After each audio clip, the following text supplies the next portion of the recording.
Hi, welcome along. Here we are with another rare and special beast. This is a Moto Guzzi MGS 01 Corsa. There are very few of these around, and it's a really sort of interesting blip in Moto Guzzi's history, we could call it, a little bit of an anomaly in production. This was basically a concept bike, and it was shown at one of the big motor shows, and all the importers and all the customers and everybody went sort of crazy over it. And so Moto Guzzi agreed to put it in production. Initially, there was going to be a batch of these Corsas with a special race kit and things on, and then they were going to do a sort of detuned road version later, but it never actually happened. These were built, there was an initial batch of sort of 50 odd bikes, and then they built another 80 later on. This is one of the first 50 bikes.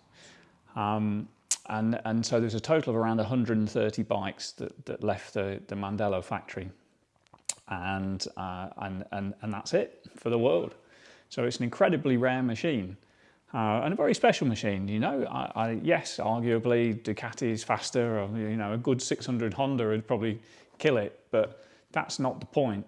The point is, as far as Moto Guzzis go, this is an incredibly special machine, and it's a very rare machine. It's a very lovely thing to own, especially if you're a Guzzisti. So, sort of specs-wise, this is taken all the way out to 1225 cc.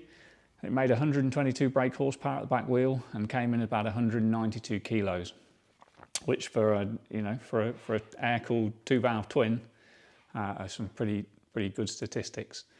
This was the final use of the sort of Dr. John designed Daytona engine, the 8-valve Daytona motor, and this was sort of the last thing that came out of the factory with that engine in.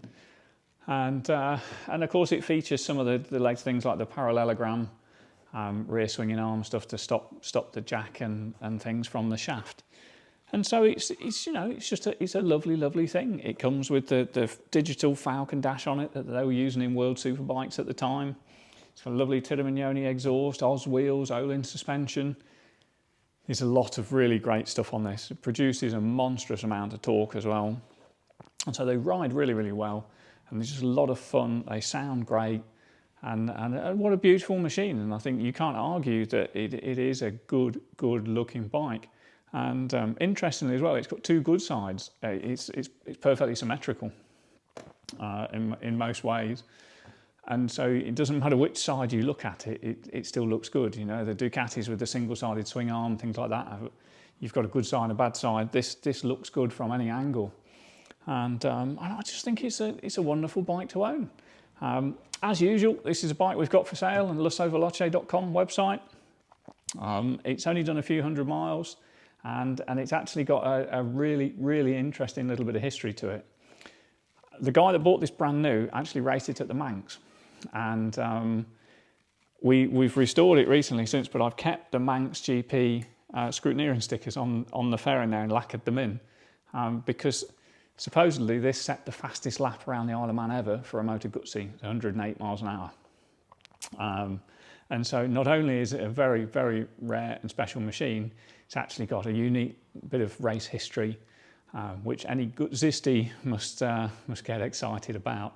And so yeah, I'm very pleased to have it here. I wanted to share it with you on the channel as usual, and you know, I hope you enjoyed looking at it. I'll do some close-ups around the bike to let you see it and things, and yeah, it's just a very rare, special and wonderful Moto Guzzi. Okay, so if we start around the back here, they've gone to great lengths on the production of this bike. They've actually cut down the rear hub here to try and save a little bit of weight and get it all as narrow and as lightweight as possible. Obviously you can see the lovely Oz Racing wheels there. Nice Timignoni pipe under the seat, and then just all sorts of nice little features, you know. Olin shock in the bottom there.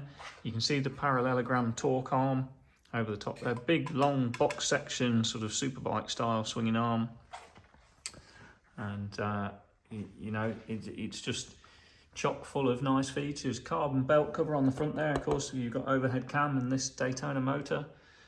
Nice set of Pucker Olin's forks on the front there, big Brembos. Again, you can see the Oz wheel, nice carbon guard. And inside here, this is the sort of the Falcon dash I mentioned. They did actually use this on some of the factory Ducatis and things in the period, so it's a nice little touch. That's a real proper sort of bit of race equipment, and you can see it's just it's a lovely looking machine. This, it really did get the styling right. I think it basically came from some of the Guzzi Bryan bikes that were around at the time, concepts and things, and so I think it owes some of its styling to those guys. There you can see the Manx GP scrutineering stickers and passes that we've left on the top there, and you can see it's just a lovely machine. You know, this is obviously lots of people have different opinions, but for me this is one of the best bikes that left the Guzzi factory. That's because they just threw away the rule book a little bit and made something special. And of course they didn't have to homologate it or put lights on or do any of the things that sort of ruin the look and feel of a motorcycle. They just built basically what is a full-on race bike, and so it's a very pure and beautiful machine.